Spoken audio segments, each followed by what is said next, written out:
कांग्रेस नेता विजय वडेट्टीवार ने मीडिया से बात करते हुए कश्मीर के पहलगाम में हुए आतंकी हमले को लेकर विवादास्पद भाषण दिया। विजय वडेट्टीवार के इस वक्तव्य के बाद गोरेगांव में भाजपा ने कसा तंज। भाजपा के गोरेगांव तालुका उपाध्यक्ष संदीप जाधव ने पुलिस थाने में मामला दर्ज कराने हेतु दिया आवेदन। तो आइए नजर डालते हैं मुंबई न्यूज की इस खास रिपोर्ट पर। हर पल की खबर मुंबई न्यूज पर।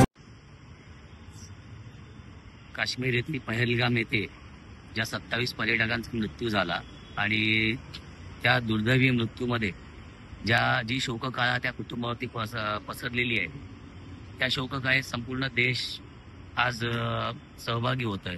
पण अशाच वेळी त्यांना त्यांच्या भावना समजून घेण्या पलीकडे काँग्रेसचे नेते श्री विजय वडेट्टीवार हे एक वाचावीर म्हणून जे ओळखले जातात, त्यांनी असं वक्तव्य केले की दहशतवाद्यांना वेळ कुठे होता त्यांचा धर्म विचारण्याचा।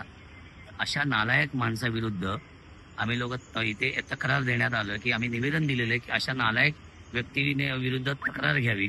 वनराई पोलीस स्टेशन येथे आम्ही सर्व भारतीय जनता पार्टीच्या कार्यकर्त्यांनी हे निवेदन दिलेलं आहे।